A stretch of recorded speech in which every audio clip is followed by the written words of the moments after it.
Gente, que culto maravilhoso estamos tendo ao nosso Deus, a Ele toda honra, toda glória e todo louvor pelos séculos dos séculos.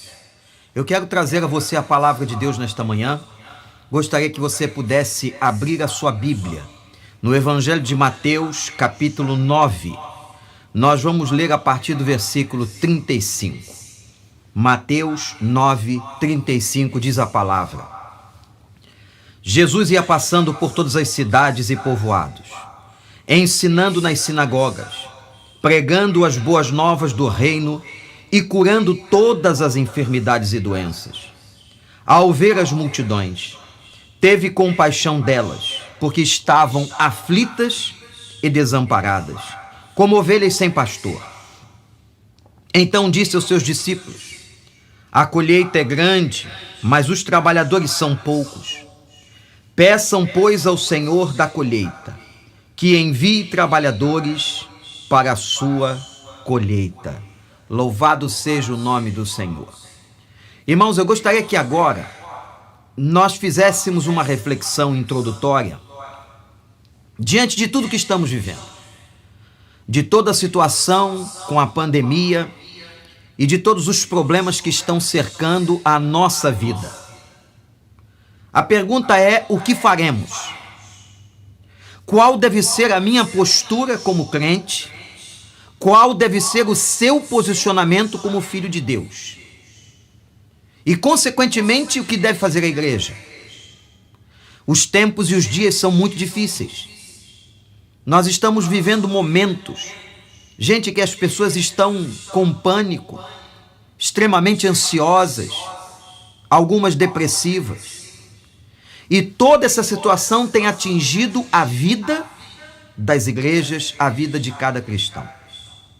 Os lares cristãos não estão isentos de sofrerem tais coisas. O que devemos fazer? Qual deve ser a nossa postura? Eu queria que agora voltássemos os nossos olhos para esse texto que acabamos de ler, em Mateus capítulo 9. Qual foi a postura de Jesus mediante a todo o sofrimento que ele estava vendo, que ele estava contemplando, em que aquele povo estava passando? Acredito, gente, que nós podemos aprender com a postura do Mestre, a postura do nosso Senhor e Salvador, como está aqui em Mateus capítulo 9. Nesse momento, eu quero fazer um convite para que você se distancie um pouco. Distancie o seu olhar de si mesmo.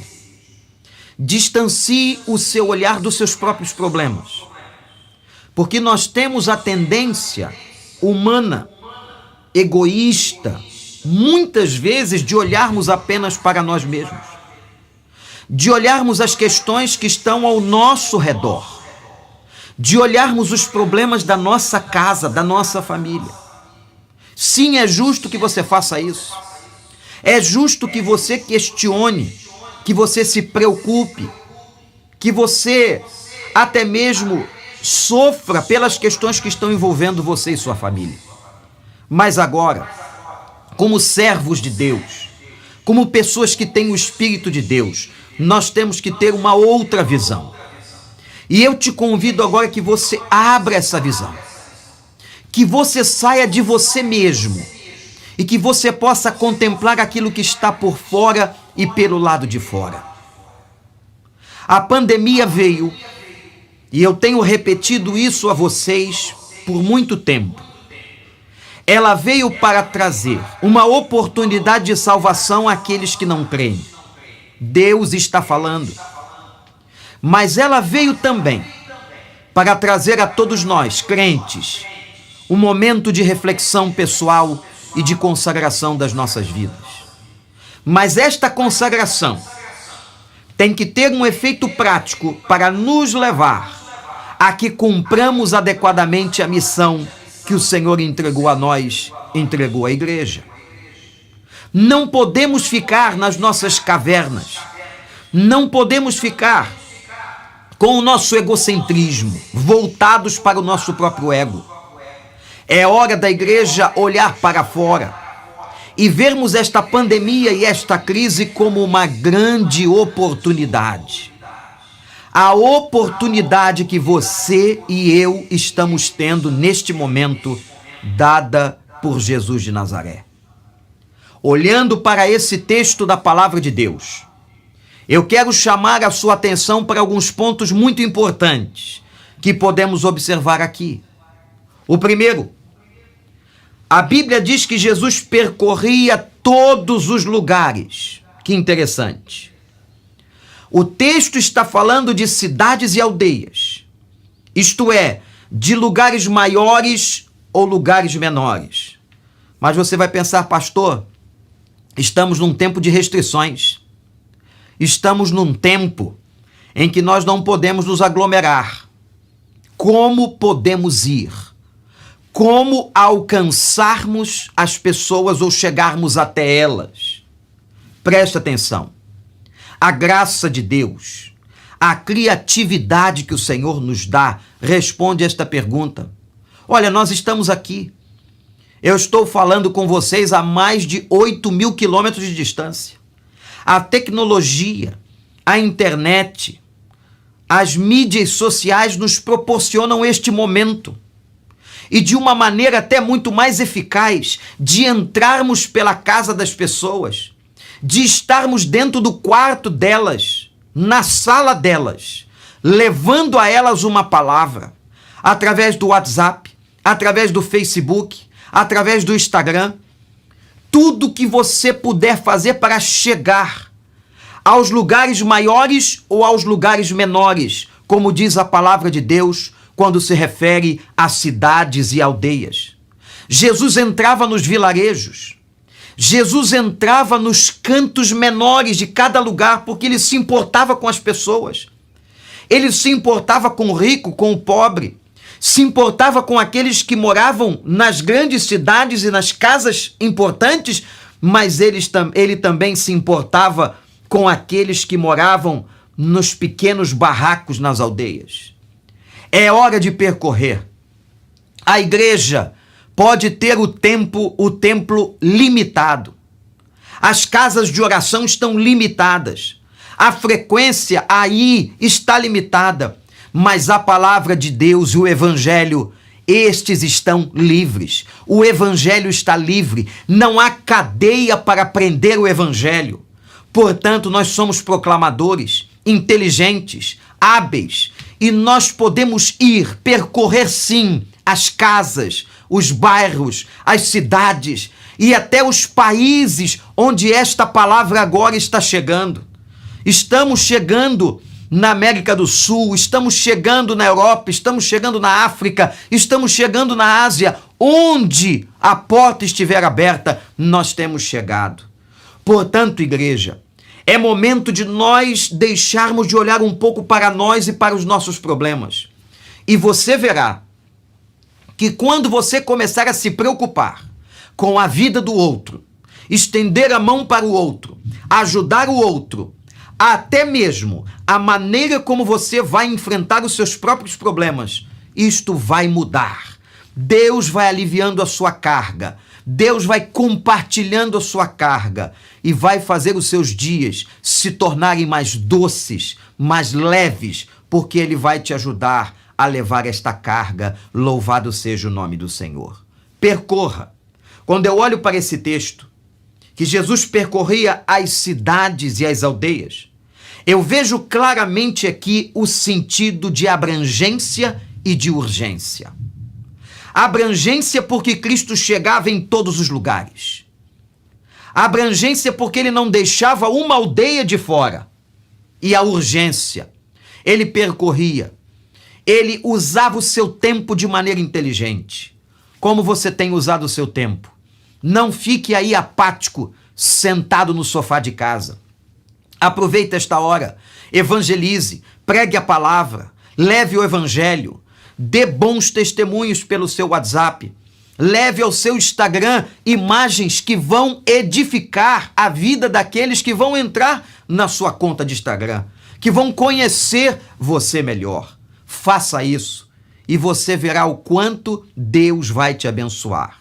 Interessante, irmãos, que o ano de 2020, tanto aqui nos Estados Unidos, na igreja de Orlando, quanto aí na igreja do Recreio, no Rio de Janeiro, a temática que nós estamos trabalhando e que nós decidimos trabalhar é a temática da evangelização. Que coisa estranha, parece que nesse momento em que a gente decide evangelizar mais, nós encontramos tais barreiras.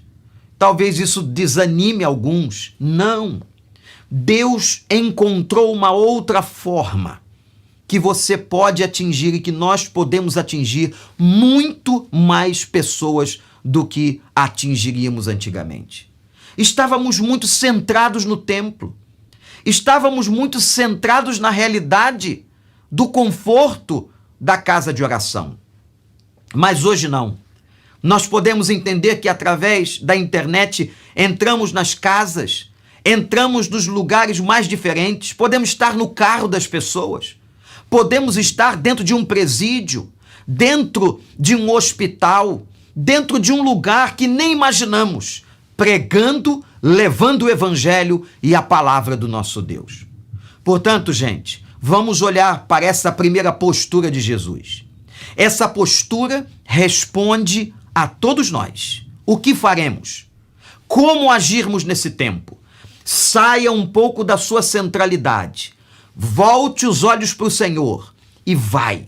Vai percorrer as ruas, os condomínios, as praças, as vielas do Rio de Janeiro, de Orlando, desta cidade, de outras cidades, onde você puder, com as suas mídias sociais, e vá até eles, porque há uma grande necessidade. Jesus andava no meio dos necessitados e há então uma grande necessidade de tanta gente que está precisando conhecer a palavra do Senhor. Não pode haver, gente, preste atenção no que eu vou dizer, olha para cá, não pode haver lugar vazio. A igreja tem que ocupar todos os cantos. A igreja tem que entrar em todas as esferas. As 7 áreas de influência numa sociedade. Temos pregado sobre isso. O último Summit nos ensinou sobre isso. É hora agora de colocarmos em prática. Deus nos está dando a oportunidade para então fazermos, para que possamos ir e para que possamos alcançar. Segunda coisa que eu quero chamar a sua atenção. O que é que Cristo levava? Que ele ia, nós já sabemos.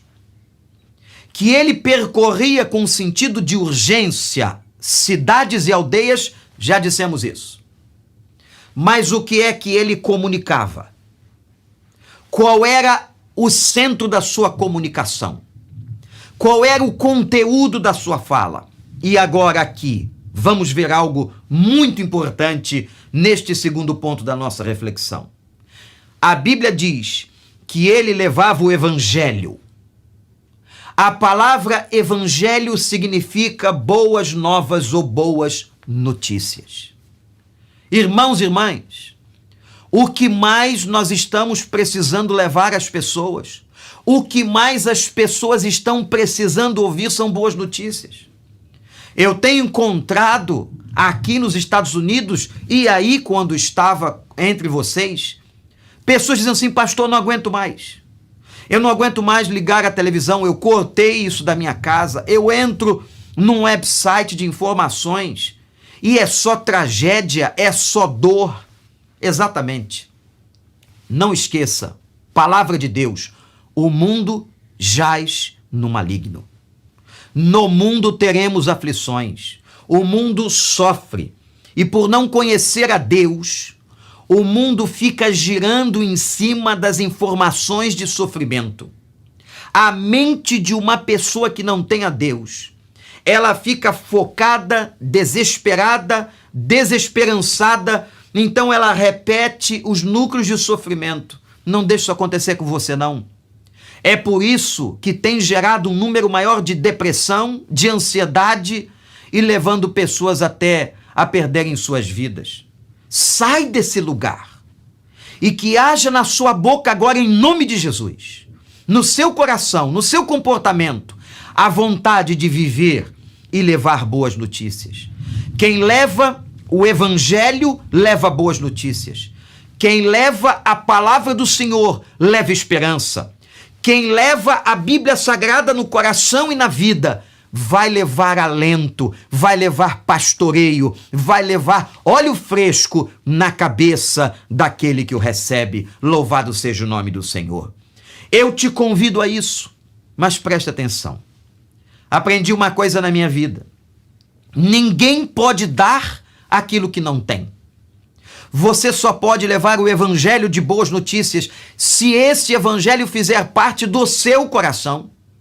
Será que alguém aqui está me ouvindo agora e ainda não tem esse evangelho como fundamento, como centro da sua vida? Eu te convido que você possa recebê-lo, receber a boa notícia de Jesus Cristo como Senhor e Salvador. E quando você receber esse Cristo, você vai contagiar a tantos que estiverem na sua casa e você também será um profeta, um portador das boas novas do Evangelho. É disso, gente, que o mundo precisa. É disso que nós estamos precisando. As notícias de morte, que fiquem fora agora. As notícias de dor, as notícias de sofrimento, que todos os dias estamos vendo e ouvindo nos jornais, na internet, seja onde for, que elas sejam colocadas para fora e que na sua boca, no seu coração, na sua vida, na sua mente, haja o evangelho que transforma, o evangelho que cura, o evangelho que liberta, o evangelho que pode fazer todas as coisas mudarem na sua história. Atenção, Deus não está interessado apenas em curá-lo. Deus não está interessado apenas em libertar você.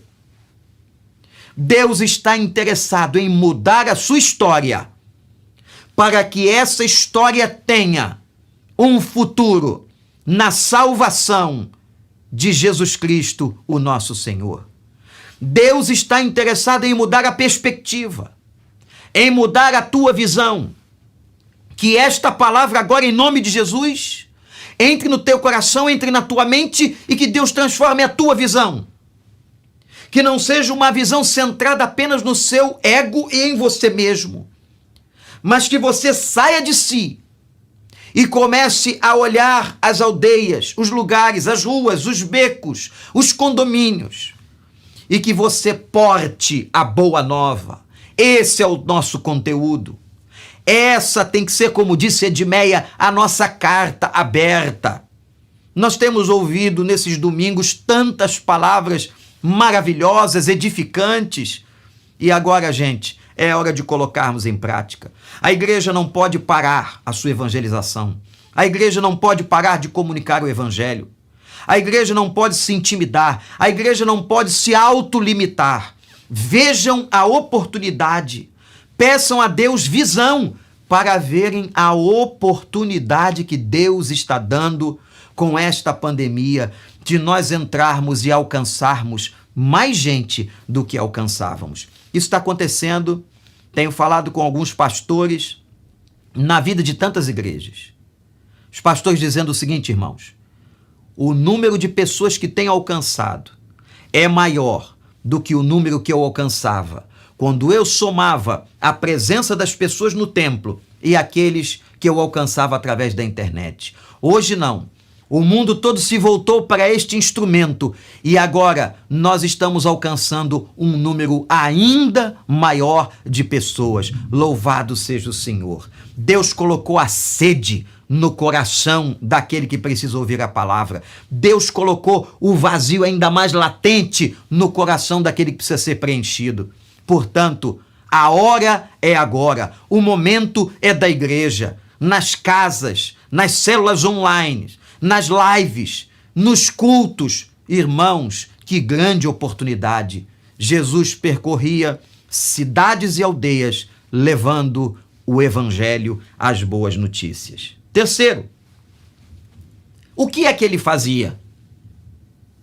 Ao levar o evangelho, o texto mostra, e o contexto do texto também, que haviam muitos doentes. Haviam muitas pessoas sofrendo. E diz a palavra que ele curava doenças e enfermidades. É muito interessante a distinção dessas palavras no original. Por mais que elas se pareçam sinônimas na nossa língua, no português, elas têm um sentido diferente no grego. Quando nesta passagem a Bíblia fala de doenças, ela está falando de questões e de mazelas físicas. Mas quando a Bíblia está falando de enfermidades, há uma referência às questões da alma, às questões da emoção humana. Nós somos, meus amados irmãos e irmãs, e eu tenho dito isso tantas vezes, um ser inteiro. Apesar dos compartimentos, não somos como alguns pensavam, tricotômicos, em que cada área nossa não tinha a ver com a outra. Não. Somos o soma, somos o corpo. Somos o psique, somos a emoção e somos o espírito. Essas três áreas humanas que nos constituem, a área física, a área psíquica e a área espiritual se integram. Mas é impressionante como nós podemos adoecer de qualquer uma delas. E se você tiver uma doença que atinja qualquer uma delas, todo o seu corpo, todo o seu ser vai estar comprometido. Eu não posso estar bem emocionalmente, em toda a minha plenitude, se meu corpo está doente. Eu não posso estar saudável no meu corpo plenamente se as minhas emoções estão adoecidas. É por isso que a ciência da psicossomática, o psiquismo, interferindo no soma, no corpo, tem sido tão importante nos dias de hoje e na ciência. Nós sabemos que as áreas nos afetam, até a própria área espiritual. Uma pessoa com questões espirituais graves, ela não pode estar perfeitamente no equilíbrio das suas emoções. Portanto, nós somos unos, nós somos inteiros. Uma área se correlaciona com a outra. E quando então Jesus entrava nas aldeias e nas cidades levando boas novas, o texto diz que ele curava as moléstias que vinham sobre as pessoas. Eu não sei qual é hoje a moléstia que está sobre você. Se é física, se é psicológica ou se é até espiritual. Mas uma coisa eu afirmo aqui em nome do Senhor, olhe para cá. Jesus Cristo pode curar você de qualquer moléstia. Jesus tem o poder segundo a sua vontade e a sua soberania. E saiba que quando ele não o faz, é porque ele tem propósito e alguma coisa nos ensinar e um futuro melhor para nós. Até mesmo aqueles que estão à beira da morte. Porque se vierem a morrer em Cristo, adentrarão as regiões celestiais. E isto é ainda muito mais excelente. Louvado seja o Senhor. Então confia no Senhor. Confia no Senhor. A sua vida não está nas mãos dos homens, dos cientistas, dos médicos, do seu plano de saúde, do trabalho que você tem. A sua vida está nas mãos do nosso Pai, do nosso Deus, daquele que sustenta, que conhece o nosso corpo, que conhece as nossas entranhas. Eu me lembro de Jeremias, dizendo que Deus conhecia o seu interior e que o teceu dentro do ventre da sua mãe. Você pode imaginar isso? Que quando ainda você não tinha uma consciência formada, quando você ainda não tinha o cérebro formado, o corpo formado, ele estava cuidando de você no ventre de sua mãe. Ele estava tecendo o teu código, toda a tua conjectura genética. O Senhor colocou a mão porque Ele ama você, porque Ele se importa com você, porque Ele cuida de você. Não pense que agora, nesse momento de crise, nesse momento de pandemia, nesse momento de sofrimento, não pense que agora Ele te abandonou. De maneira alguma. Ele continua a te abençoar, Ele continua a te dar graça, Ele continua com as suas mãos tecendo você e cuidando de você. É muito difícil entender o sofrimento humano. É muito difícil entender os momentos de luta que nós passamos. É fácil quando olhamos o outro, é mais fácil quando olhamos o outro, mas quando atinge a nós, quando o luto chega na nossa casa, quando a dor alcança o nosso familiar ou a nós mesmos, quando nós temos que entrar no isolamento do quarto por causa de uma Covid-19, isso é duro, isso é difícil, mas saiba que você nunca está só. Eu estarei com vocês todos os dias até a consumação dos séculos. Vocês hoje são templo do meu Espírito. Nós somos o templo, a casa do Senhor. Então não importa se estejamos aí na casa de oração ou se estejamos lá no nosso quarto, o Senhor é conosco, o Senhor é por nós e o Senhor mora dentro de nós. Louvado seja o nome do Senhor. Ele cura moléstias. Queria que você agora colocasse as suas moléstias diante do Pai. Não sei se físicas, não sei se psicológicas, não sei se espirituais, se você está passando uma opressão maligna, se você está sofrendo ataques terríveis do inferno, eu não sei, mas qualquer moléstia. E eu me lembro do profeta Isaías, que disse que pelas suas pisaduras nós fomos sarados.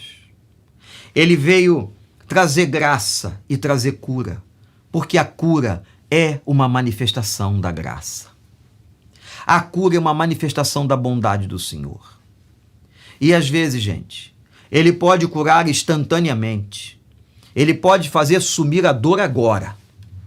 Mas às vezes, Ele usa um trabalho processual, em que aos poucos Ele vai tratando o coração, a mente, a alma, o soma, o corpo de uma pessoa. Quando nós vemos o nosso Celebrando a Vida, os grupos de partilha, por exemplo, nós vemos isso. Que Deus usa este processo lento, gradativo. Uma vez, uma pessoa perguntou a um pastor por que Deus não curava tudo instantaneamente. Por que Deus não fazia no tempo que nós gostaríamos, aliviando imediatamente as dores? E aquele pastor deu uma resposta muito interessante. E disse o seguinte: porque nós, nem sempre, podemos suportar 2 cirurgias ao mesmo tempo. Quando Deus trata conosco, Ele trata dentro dos nossos limites. Ele pode sim fazer qualquer coisa no seu poder e na sua graça instantaneamente, mas às vezes o processo é educativo. O processo ensina. Todo processo de Deus ensina. Todo processo de Deus tem um arquétipo educador. Tem um processo que nos educa e que nos ajuda a compreendermos a nossa vida, a fazermos uma revisão da nossa vida, a olharmos para a nossa vida. É no processo. É no processo. Às vezes a cura instantânea das moléstias emocionais pode não trazer a você uma reflexão, mas a cura processual das moléstias emocionais faz com que você pense, repense, que você analise o porquê, o para que isso está acontecendo, de onde vem, o que Deus quer. É isso que nós temos que levar às pessoas. Um evangelho que cura, um Cristo que invade aldeias, invade casas, invade prédios, invade para dizer que ama, mas Ele não invade corações.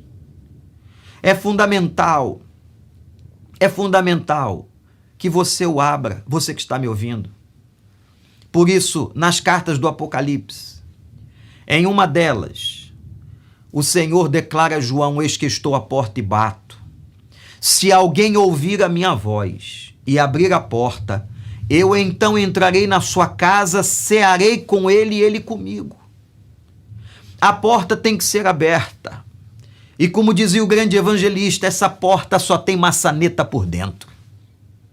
Essa porta só pode ser aberta pelo homem. É Deus nos dando oportunidade. É Deus respeitando o nosso arbítrio humano. E nós precisamos então crer, aceitar e deixar ele entrar e varrer com o evangelho e trazer o bálsamo da cura das moléstias. Aleluias! O nosso Jesus que está com a gente hoje, ele está percorrendo este templo, ele está percorrendo esse lugar, trazendo todo tipo de cura, todo tipo de transformação. E é isso que você tem que levar. Saia daí, grite no Facebook, grite no WhatsApp, fale com as pessoas na linha telefônica, fale no seu Instagram, comunique. Igreja, não podemos estar parados, precisamos continuar a proclamação. É o ano da proclamação, é o tempo da proclamação, é a oportunidade da proclamação. Ele andava, ele proclamava a boa nova. Faça isso como sal da terra e luz do mundo, porque o evangelho é curador. Por fim, o quarto e último momento que eu vejo nessa linda história é uma pergunta interessante que quero fazer e que eu sei que você poderá responder. Qual era a motivação de Jesus? Por que Jesus fazia isso?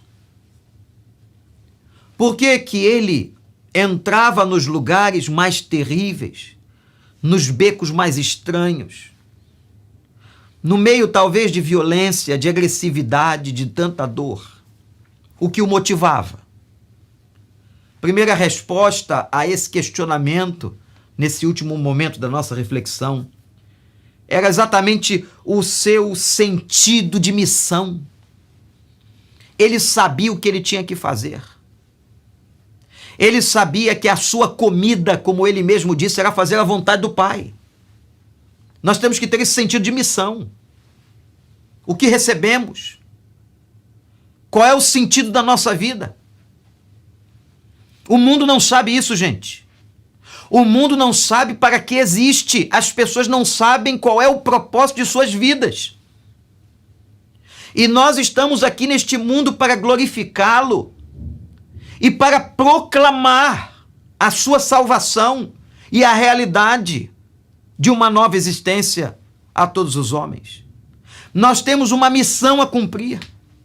A pandemia não pode tirar da igreja o sentido da sua missão. Convicção nesta missão. Convicção que a nossa missão é no mundo, porque o sal só pode salgar no mundo.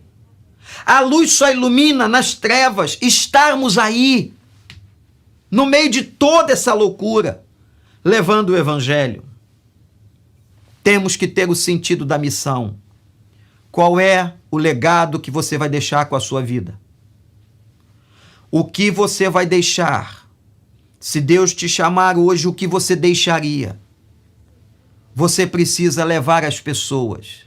E o nosso maior legado é quando essas pessoas conhecem através de nós a pessoa de Cristo. Quando a minha vida é útil, quando a minha vida é bênção, quando a minha vida é mensagem. Que você ore hoje para que a sua vida seja uma bênção, para que a sua vida seja uma mensagem, para que nós sejamos carta aberta do Senhor. Se você estiver consciente da missão, nada vai abalar. Vamos prosseguir. Hoje, amanhã e depois de amanhã.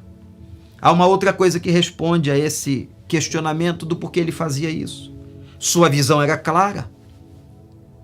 Ele tinha nele a consciência da missão, mas ele tinha a visão para onde estava indo. Quando nós falamos de visão, é onde nós queremos chegar. O sentido da visão de qualquer organização, de uma pessoa, é onde queremos chegar. Ele sabia onde ele queria chegar. Ele sabia o que ele deveria fazer. Que a sua visão seja aberta. Que você possa ver pessoas. Que você possa ver que os campos estão brancos para serem ceifados. Que você possa ouvir o clamor das pessoas. Que você possa ouvir o sofrimento. Que você possa entender e ver as necessidades. E leve esse evangelho, e leve essa boa nova. Ele tinha ainda compaixão. O texto diz que ele se compadecia, e a compaixão é fruto de empatia. A empatia é a capacidade que eu tenho de sentir a dor do outro e me compadecer da miséria do outro. da necessidade do outro. Que Deus encha os nossos corações dessa realidade, de compaixão, de empatia. Somente com muita compaixão, com muita empatia, com muita visão, com muito sentido de missão, nós cumpriremos o que temos que cumprir, entrando nas cidades e nas aldeias. Jesus sabia do sofrimento, das dores que as pessoas estavam passando. E ele então ia até elas. Elas estavam fatigadas, elas estavam sofridas. E elas recebiam a palavra do Senhor.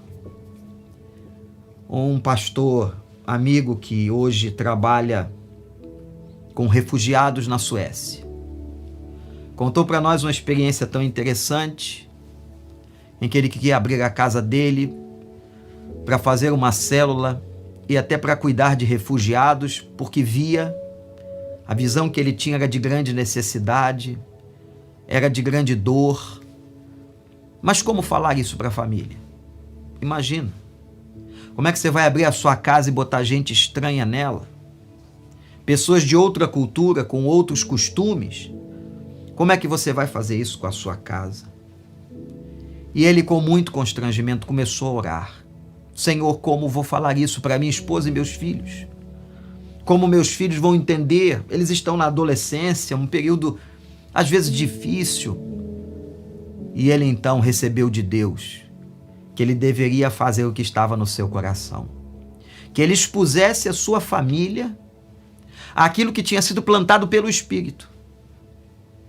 Num determinado almoço, num dia de domingo, ele chamou a esposa e os filhos e disse: eu preciso compartilhar com a minha família, com vocês, aquilo que eu estou sentindo, a angústia de ver tantos refugiados na Suécia, na nossa cidade, precisando não só de comida, de roupa, mas precisando do Evangelho. Deus trouxe eles a nós. E eu gostaria de saber se vocês compactuariam comigo de eu poder abrir uma célula em nossa casa e de nós trabalharmos em prol de ganharmos essas pessoas para Cristo.